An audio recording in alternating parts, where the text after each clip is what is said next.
నమస్కారం. చాలామంది నా పంచాంగం చదివిన వాళ్ళు కేజ్రీవాల్ గారు పీరియడ్ బాగోదని మీరు ముందుగా రాశారని చెప్తున్నారు. అడుగుతున్నారు ఆయన ఎప్పుడు బయటకు వస్తారు అని. ఒక మాట చెప్తాను, ఈ పంచాంగం ఇప్పుడు నడుస్తున్న సంవత్సరం శోభకృత నామ సంవత్సరం.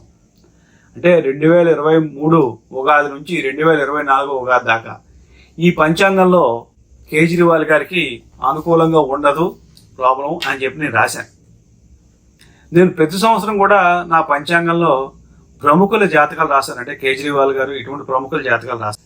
ఈ రోజుల్లో పంచాంగం అనేది ప్రతి ఇంట ఉంటే చాలా మంచిది. అంటే కేజ్రీవాల్ గారి జాతకం మరింత చెప్పే ముందు మీకు పంచాంగం యొక్క ఉపయోగాలు కూడా చెప్తాను.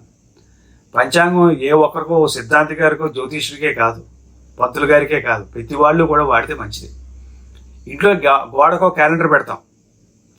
మన ఇంట్లో ఏదో మంచి చెడ్డ లేకపోతే ఏం జరిగినప్పుడు దాంట్లో నోట్ చేస్తాం. అది ఏ క్యాలెండరు ఏ సిద్ధాంతి గారు ప్రిపేర్ చేసింది మీకు గుర్తుండదు. రాసుకుంటే మంచిదే క్యాలెండర్ పెట్టుకున్నా, కానీ పంచాంగం అలా కాదు. ఆ పంచాంగాన్ని పక్కన పెట్టుకున్నాం అనుకోండి, మీకు పాత డైరీ టైప్లోనే ఉపయోగపడతాయి. ఏమైనా పుట్టినప్పుడు వేరే సంఘటనలు ఏమైనా జరిగినప్పుడు అది కూడా ఆ టైమింగ్ ఈ పంచాంగం ప్రకారం నోట్ చేసుకున్నాం అనుకోవచ్చు. అయితే నా పంచాంగంలో ప్రతి సంవత్సరం కూడా ప్రముఖుల జాతకాలు రాస్తాను. కేజ్రీవాల్ గారి జాతకం ఎప్పుడు రాశాను? నా పంచాంగం ప్రింటింగ్ అనేది 22 నవంబర్ డిసెంబర్లో అయింది. అంటే 23, 24 పంచాంగం 22 రాశాను. ఈ సంఘటన అంటే 2 ఏళ్ళు ముందుగా రాశాను. అలాగే ఇప్పుడు రాబో సంవత్సరం 2024, 25 ఇప్పుడు అంటే రేపు ఏప్రిల్ 9వ తారీఖు ఉగాది. రాబో సంవత్సరం పేరు క్రోధినామ సంవత్సరం. ఆ పంచాంగం ముందుగా నవంబర్ నెలలో రిలీజ్ చేశాను. ఇందులో 102 మంది ప్రముఖుల జాతకాలు, మళ్ళా దేశ భవిష్యత్తు, ప్రపంచ భవిష్యత్తు ఇవన్నీ కూడా విపులంగా రాశాను. ఒక పంచాంగం తీసుకోవచ్చు. అంటే కొంతమంది పీడిఎఫ్ అడుగుతూ ఉంటారు, దయచేసి అడగండి. పంచాంగం ధర 1 లీటర్ పెట్రోల్ కంటే కూడా తక్కువ అండి. నా పంచాంగం 100 రూపాయలు. ఓ పంచాంగం తీసుకోండి. లేదా ఒక స్టార్ హోటల్లో ప్లెయిన్ దోశ కంటే కూడా తక్కువ. అంటే నేను సరదాగా మాట్లాడటం అలవాటు.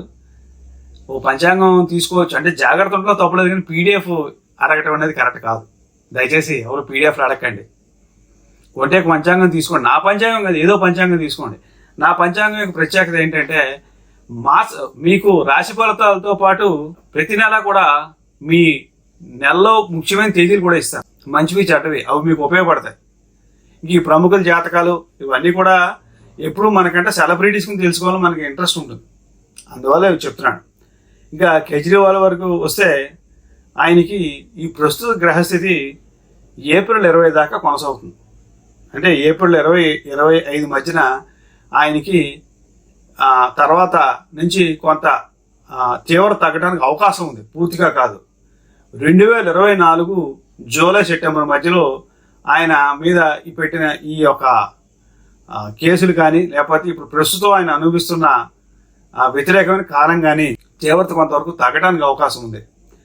ఏదైనా ఆయన 2025 ఫిబ్రవరి మార్చి వచ్చేదాకా ఈ రకమైన ఇబ్బందులు పడతారు, కానీ ఆయన పార్టీ మాత్రం మంచి ఫలితాలను సాధిస్తుంది. ఆయన ఎన్ని ఇబ్బందులు పడుతున్నా సరే ఆయన పార్టీ మంచి ఫలితాలు సాధిస్తుంది. మరొక మాట చెప్తాను, ఈ క్రోధినామ సంవత్సరంలో ఆయన పార్టీ ఆఫ్ జాతకం కూడా రాశాను. పంచాంగం కావాల్సిన వాళ్ళు నాకు దయచేసి ఫోన్ చేయండి, మెసేజ్ చేయకండి. మెసేజ్ వల్ల ఆలస్యం అవుతుంది. ఏదైనా సరే మీకు ఏమైనా సందేహాలు ఉంటే నన్ను దయచేసి సంప్రదించండి. నా కింద ఫోన్ నెంబర్లు ఇస్తున్నాను కదా.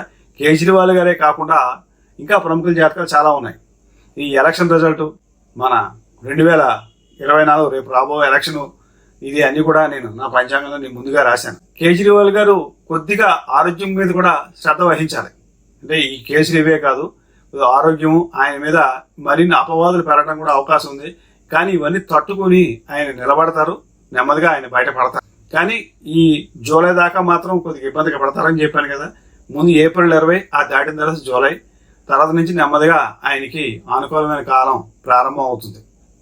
ఆయన ఒరిజినల్గా డయాబెటిక్ పేషెంట్, డయాబెటీస్ దాని కాంప్లికేషన్స్ కూడా కొద్దిగా పెరుగుతాయి. దయచేసి నా ఛానల్ని లైక్ చేయండి, సబ్స్క్రైబ్ చేయండి. ఏం రాశారు నాకు ఫోన్ చేసి అడిగే కంటే కూడా ఈ వీడియో చూసుకుంటే పూర్తిగా మీకు అర్థం అవుతుంది. మీ ఎక్లర్ రామకృష్ణ. జై శ్రీమన్నారాయణ.